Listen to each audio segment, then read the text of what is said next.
मैं भी काफी टाइम से इस सवाल का जवाब ढूंढ रहा था और फाइनली मुझे इसका जवाब मिल ही गया कि अमीर और अमीर क्यों बनते जा रहा है और गरीब।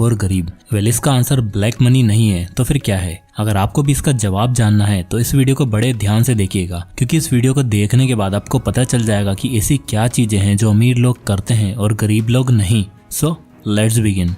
मान लो आप सुबह सुबह अपनी बालकनी में बैठे हो और चाय पीते पीते अपना मोबाइल चला रहे हो और आराम से एंजॉय कर रहे हो और सोच रहे हो कि वाह क्या लाइफ है। तभी अचानक आपका पैसा आपके पास आता है और खींच के आपको थप्पड़ लगाते हुए बोलता है, क्या कर रहा है, चल काम पर जा और पैसे कमा। अब आप मुझसे बोलोगे कि भाई ये क्या फालतू बातें कर रहे हो, पैसा हमें कैसे काम पर लगा सकता है। वेल, अगर आप भी यही सोचते हो कि पैसा हमें काम पर नहीं लगाता तो आप गलत सोच रहे हो। रिच डैड पुअर डैड के ऑथर रॉबर्ट कियोसाकी बोलते हैं कि दुनिया के मैक्सिमम लोगों को पैसे ने काम पर लगा रखा है। क्या आप रोज सुबह उठकर पैसा कमाने के लिए काम पर नहीं जाते हो क्या एक मजदूर सुबह खाने का डब्बा लिए दिहाड़ी मजदूरी करने के लिए नहीं निकलता क्या? वेल, हम सब लोग पैसा कमाने के लिए ही तो काम करते हैं, चाहे वो काम हमें पसंद हो या फिर नहीं, इससे क्या फर्क पड़ता है। हमें काम पर तो जाना ही है। अगर पैसों ने हमें नहीं, हमने पैसों को काम पर लगा रखा होता तो क्या तब भी आपको रोज रोज काम पर जाना होता क्या? वेल, नहीं। तो रियलिटी में पैसा उठकर तो हमें नहीं बोलता है कि जा और मुझे काम पर लगा, बट ये सब हम पैसा कमाने के लिए ही तो करते हैं, क्योंकि पैसों ने हमें काम पर लगा रखा है, हमने पैसों को नहीं। तो अब ये सब तो ठीक है, बट हम आखिर ऐसा क्या करें कि हम पैसों को काम पर लगाएं और वो हमें नहीं? तो उसका जवाब है financial education. Rich dad poor dad by Robert Kiyosaki. ये किताब जाने कितने ही लोगों की लाइफ को चेंज कर चुकी है। इसमें रॉबर्ट कियोसाकी ने एक बहुत ही अमेजिंग बात बोली है। हमें स्कूल में, कॉलेज में, घर में, हर जगह दुनिया भर की फॉर्मल एजुकेशन तो दे दी जाती है कि एग्जाम में अच्छे मार्क्स कैसे लाने हैं, पास कैसे होना है, मार्केट में कौन कौन सी अच्छी डिग्री है, बट लाइफ की सबसे इम्पोर्टेंट चीज फाइनेंशियल एजुकेशन, इसके बारे में हमें कोई भी नहीं सिखाता। क्योंकि अच्छे मार्क्स, अच्छी डिग्री, आखिर इन सब का डेस्टिनेशन तो एक ही है ना, पैसा कमाना। तो हमें बचपन से डायरेक्ट ये कोई क्यों नहीं सिखाता कि फाइनेंशियल एजुकेशन क्या होती है? तो इसलिए रॉबर्ट कियोसाकी ने ये किताब लिखी थी कि जिन लोगों को फाइनेंशियल एजुकेशन ना पता हो उन्हें ये बुक पढ़कर फाइनेंशियल एजुकेशन सिखाई जा सके। और इसी बुक से मैं आपको कुछ अमेजिंग कंसेप्ट सिखाने जा रहा हूँ। तो वेल, रॉबर्ट बोलते हैं कि फाइनेंशियल एजुकेशन को समझने के लिए आपको ये जानना होगा कि दुनिया में पैसों को लेकर 3 तरह के लोग होते हैं। पहले पुअर पीपल, दूसरे मिडिल क्लास और थर्ड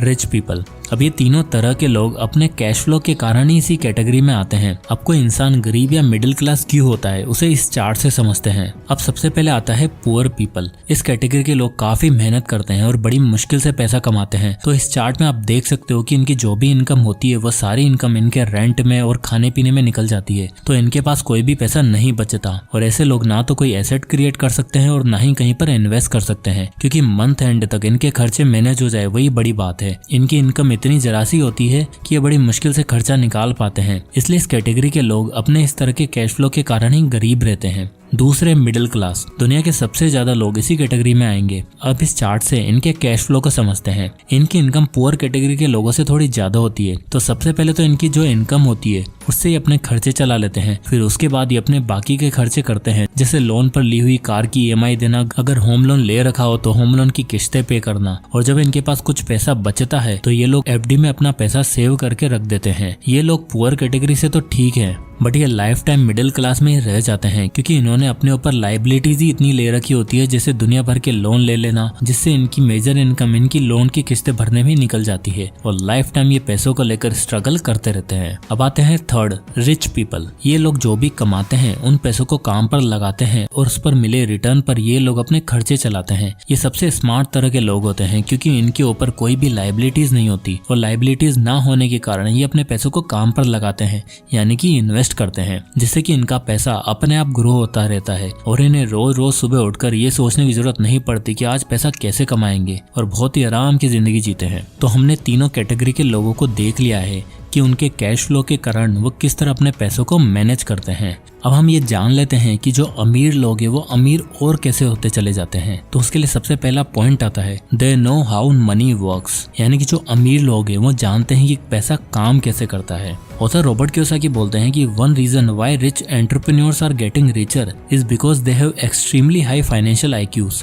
फाइनेंशियल आईक्यू यानी आपकी पैसों को लेकर समझ कैसी है, आप कैसे पैसों को खर्च करते हो, कैसे सेव करते हो और कैसे उन पैसों को इन्वेस्ट करते हो। और high financial IQ over the time सीख के डेवलप करी जाती है। और जहाँ एवरेज और गरीब लोग बहुत ही पीछे रह जाते हैं, क्योंकि ज्यादातर लोगों को सही फाइनेंशियल एजुकेशन नहीं मिलती, क्योंकि वो अपनी फॉर्मल एजुकेशन को ही ज्यादा प्रेफर करते हैं। पढ़ो लिखो, अच्छी जॉब लो, पैसा कमाओ, एक बजट के हिसाब से खर्चा करो, अपनी इनकम का थोड़ा पैसा सेव करो और उन पैसों को अपनी 60s तक इन्वेस्ट करो ताकि अपने हॉस्पिटल बिल्स पे कर सको। इसी फॉर्मूले से गरीब लोग अपनी लाइफ जीते हैं और यही नॉलेज वो अपने बच्चों को भी पास ऑन करते हैं। अब अगर किसी गरीब बच्चे से पूछा जाए कि वो गरीब क्यों है, तो उसके पास पैसा न होने की कई सारे रीजंस हो गए कि उसके फादर इतना अर्न नहीं करते, उनके पास कोई सेविंग्स नहीं है, वो ज्यादा एजुकेटेड नहीं है। और अगर आप सेम सवाल किसी अमीर बच्चे से पूछो कि वो अमीर क्यों है, तो वो खुद बता देगा कि उनके फादर क्या क्या काम करते हैं, उनके पास कितने सारे एसेट्स हैं, कहाँ से पैसा आता है। अब क्योंकि वो खुद एक अमीर घर से है तो उसे अपनी फैमिली से फाइनेंशियल एजुकेशन मिल जाती है। वो सीख जाते हैं कि पैसा कैसे कमाते हैं, उन्हें सेव कैसे करते हैं, इन्वेस्ट कहाँ करते हैं और पैसों को ग्रो कैसे करा जाता है, क्योंकि उसने अपने घर में ये सब देखा होता है। यही रीजन है कि हर जनरेशन के साथ उनका पैसा और ग्रो होता चला जाता है। अब एक्सेप्शन हर जगह होते हैं, पर ऑथर के अकॉर्डिंग फाइनेंशियल लिटरेसी ही वो सिंगल सबसे मेन रीजन होता है जिससे अमीर और अमीर होता है और लैक ऑफ फाइनेंशियल नॉलेज की वजह से गरीब और गरीब होता चला जाता है। अब ऐसा नहीं है कि ऐसे लोग कभी अमीर नहीं बन सकते। जिन्हें अपनी फैमिली से फाइनेंशियल एजुकेशन नहीं मिलती, वो खुद ही पैसे के बारे में सीखते हैं, बुक्स पढ़ते हैं, ऐसी वीडियोस देखते हैं, मिस्टेक्स करके और उनसे सीख कर वो खुद को फाइनेंशियली स्मार्ट बना लेते हैं और इस पुअर क्लास से रिच क्लास में जंप कर लेते हैं। और वो जो कुछ भी सीखते हैं वो अपने बच्चों को भी ये एजुकेशन पास ऑन करते जाते हैं। इस तरह से हर जनरेशन के साथ वो अमीर होते जाते हैं। नेक्स्ट पॉइंट जो अमीरों को और ज्यादा अमीर बनाता है वो है they are better at tax game, यानी कि अमीर लोग टैक्स के गेम को बहुत ही अच्छे से खेलते हैं। 12 साल की उम्र में रॉबर्ट कियोसाकी अपने रिच डैड के साथ एक बीच पर घूम रहे थे। तभी उनके रिच डैड समुद्र के किनारे एक बड़े से घर की ओर पॉइंट करते हुए बोलते हैं, रॉबर्ट देखो वो बड़ा सा घर दिख रहा है, वो मैंने अभी खरीदा है। अब उस टाइम रॉबर्ट को भी समझ नहीं आ रहा था कि रिच डैड इतना महंगा रियल एस्टेट आखिर कैसे खरीद सकते हैं, क्योंकि उस टाइम तक रिच डैड इतने भी ज्यादा रिच नहीं थे। और जब रॉबर्ट ने पूछा कि आप इतना कमाते भी नहीं, आप इतनी महंगी प्रॉपर्टी कैसे खरीदी, तो उन्होंने जवाब देते हुए कहा, मैं अफोर्ड नहीं कर सकता पर मेरी कंपनी जरूर कर सकती है। अब यहाँ इंटरेस्टिंग बात यह है कि जो ऑथर के रियल डैड थे उनकी एक अच्छी खासी जॉब थी जिनकी सैलरी उनके रिच डैड से भी ज्यादा थी। और रिच डैड कहते हैं कि उनके रियल डैड, जिसे वो बुक में पुअर डैड से भी रेफर करते थे, वो कभी भी उस बड़े से घर को खरीद ही नहीं सकते थे। ऐसा क्यों था? वेल, उसका सबसे बड़ा रीजन था टैक्स।